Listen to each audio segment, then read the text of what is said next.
Fala galera, tudo bem? Sejam bem-vindos a mais um vídeo do canal Paideia. Hoje pra gente falar de primeiro reinado e em especial da estrutura política, social, econômica e os grandes desafios da organização do Brasil após o processo de independência. Então se liga aí, fica comigo, deixa sua curtida, segue o canal, que hoje a gente vai discutir o processo de elaboração da nossa primeira Constituição. Então, logo após a proclamação de independência do Brasil, lá em 1822, depois de todo aquele processo complexo e delicado que vem desde a chegada da família real, de todas as mudanças estruturais que o Brasil passou, definitivamente em 1822 consolidamos com uma data oficial aí, escolhida como 7 de setembro, que marcou a nossa independência. Mas a partir de 1823 nós temos um desafio, é organizar e estruturar o país agora independente, autônomo, e para isso era fundamental para essa estrutura a elaboração de uma carta constitucional que estabelecesse basicamente os direitos, as práticas políticas, administrativas, enfim, que consolidasse o Brasil como um país de fato independente e autônomo a partir disso. Então, no início de 1823, começam os trabalhos da elaboração da primeira Assembleia Constituinte, né? Então, essa Assembleia vai ter uma característica bastante importante para a gente entender a estrutura do Brasil durante o primeiro reinado e também a nossa estrutura hoje, né? Essa Assembleia Constituinte, ela é formada, primeiro, por uma composição basicamente pela elite agrária brasileira, com uma tendência liberal, né? Por isso que o discorrer dessa Assembleia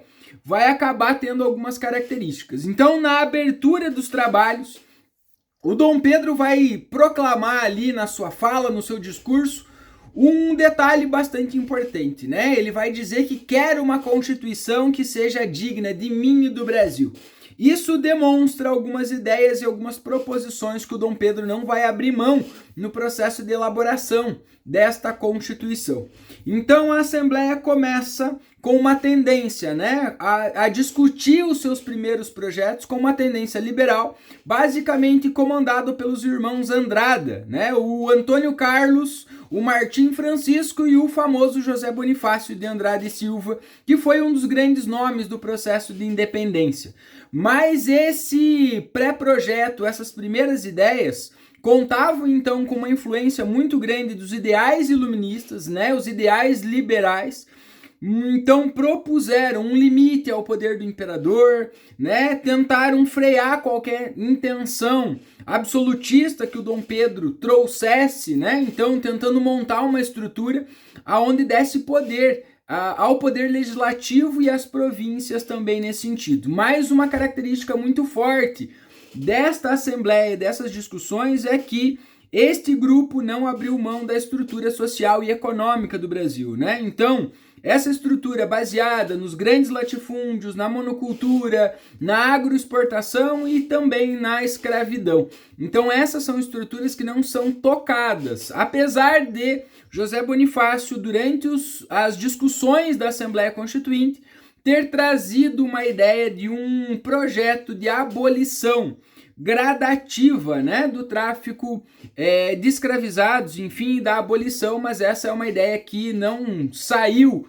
de uma hipótese, enfim, ou de uma suposta ideia, e isso não se materializou na prática durante o trabalho da Constituição. Então a Constituição começa a sair do papel aí oficialmente no dia 3 de maio de 1823, quando começam os trabalhos da Constituição, né? Ali é instalada oficialmente a Constituinte, né, onde esses basicamente proprietários rurais, bacharéis em direito, médicos e funcionários públicos que vão compor esses 90 membros da Assembleia Constituinte, representando neste momento 14 províncias brasileiras que vão se reunir no Rio de Janeiro e começam a discussão, né? A Assembleia Constituinte basicamente se dividia em dois grupos, um que vamos chamar de Partido Brasileiro, que era composto basicamente por grandes proprietários rurais, grandes comerciantes, e basicamente o Partido Brasileiro defendia um determinado projeto constitucional, né? Ele defendia a divisão do poder entre o parlamento e o imperador e eleições indiretas. Então o Partido Brasileiro ele era mais liberal, porque ele defendia uma ideia de as províncias terem mais liberdade e o poder legislativo também ter mais liberdade, né?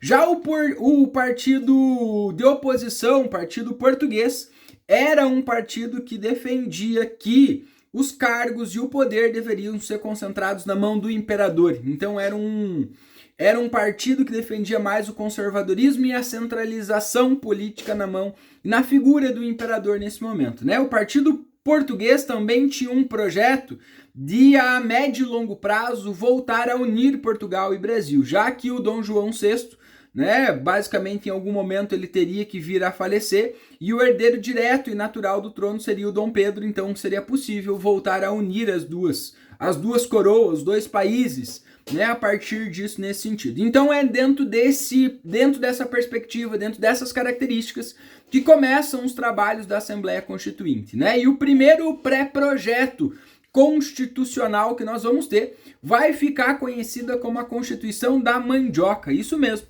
Constituição da Mandioca, né? Então o primeiro projeto constitucional, ele era fundamentado principalmente na autonomia do poder legislativo dos deputados e senadores, tá? E na subordinação das províncias ao governo central e a limitação dos poderes do imperador, né? Então esse primeiro pré-projeto, ele traz uma característica liberal, principalmente para o poder político, né? Então o imperador, ele ficava aí basicamente no mesmo nível de poder do poder legislativo, né? Nesse sentido. E outra coisa que esse pré-projeto traz, que as forças armadas não estariam vinculadas ao poder do imperador e o imperador também não poderia dissolver as câmaras, tá? Tanto dos deputados quanto dos senadores, tá? Nesse sentido.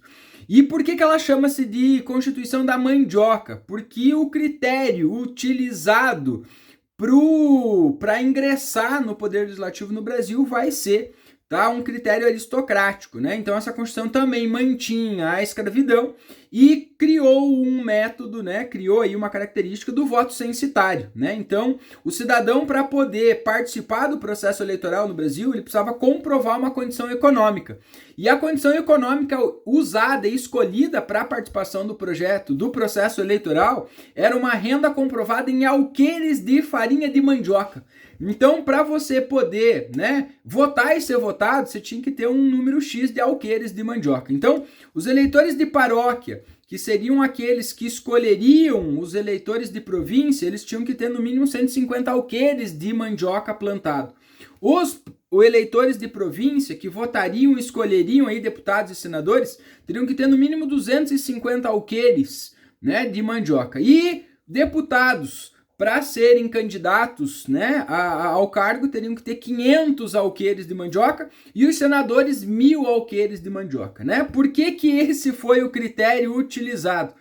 Porque, basicamente, quem conseguiu comandar esse projeto foi a elite agrária. Então, era uma forma deles manter e criar uma forma de eles acessarem o poder político e excluírem, já que o Partido Português, por exemplo, era formado basicamente por comerciantes. Então eles não eram donos de terras, né? Eles tinham renda, mas não tinham terras para comprovar esses requisitos para poder participar da política. Então a elite agrária utiliza-se, né, dessa estratégia para assegurar o privilégio da participação política e de ser eleito, né, nesse sentido, para o poder, né, legislativo do país, né? Então, o pré-projeto, ele acaba tomando uma discussão, acaba tomando um rumo de discussões bastante acaloradas entre o Partido Português, que basicamente tentava limitar o poder do imperador, do Dom Pedro I, né? Os comerciantes criticavam basicamente esses critérios impostos para o direito do voto, né? Por não se sentirem representados, e de um outro lado, né, nós temos os proprietários rurais também agindo como uma forma de manter alguns privilégios, principalmente a escravidão, que não vai ser tocada. Eles vão conseguir que não seja tocada nesse assunto, e nós não vamos discutir nenhum critério de abolição, nem gradativo e nem efetivo, né, da condição da escravidão no Brasil nesse sentido. Então, a Constituição ela vai basicamente caminhando nesse sentido. E aí, essa limitação do poder preocupava muito o Dom Pedro I, né, que aí vai acabar basicamente politicamente se afastando do partido português, que, né, ele vê como um adversário, e basicamente se aproximando do partido, se afastando do partido brasileiro, que vê como um adversário, e se aproximando do partido português, que basicamente vai ver aí como um aliado, né? E aí o estopim aí para o decorrer da Constituição acaba se tornando uma publicação de um jornal, né, onde no jornal Sentinela da Liberdade vai ser escrito um texto anônimo, né, chamado Brasileiro Resoluto, aonde esse artigo vai trazer uma crítica, né, a algumas questões, né, principalmente da incorporação de militares portugueses no exército brasileiro. Isso vai provocar a ira dos portugueses, né, que vai acabar atribuindo o texto a um sujeito chamado Davi Pamplona, aonde alguns oficiais portugueses vão acabar encurralando ele no dia 5 de novembro de 1823 e espancando este cidadão. Isso vai provocar a revolta do Partido Brasileiro, que vai reagir, e aí isso vai para um termômetro político, né? Porque insatisfeito com essas questões e principalmente com a limitação do seu poder, o Dom Pedro então decide enviar as tropas oficiais brasileiras, do Exército Brasileiro, a pressionar a Constituinte, né, a Assembleia Constituinte, para aquilo que ele queria que fosse uma determinação. Essas tropas então cercam o palácio onde estava sendo feita e elaborada e realizada a Constituinte nos dias 11 e 12 de novembro. E aí a Assembleia Constituinte então anuncia sessão permanente, né? Permanece em vigília durante esses 2 dias, que vão ficar conhecidos como Noite da Agonia, né? E aí no dia 12 de novembro, Dom Pedro então comanda, né, e decide dissolver a Constituição, né, a Assembleia Constituinte, e os deputados, alguns deles são presos, né, os irmãos Andrada, por exemplo, vão ser exilados do Brasil, vão ser mandados embora do Brasil, e o Dom Pedro, no lugar da Assembleia Constituinte, então decreta, né, ao decretar a dissolução da Assembleia Constituinte, então convoca o Conselho de Estado.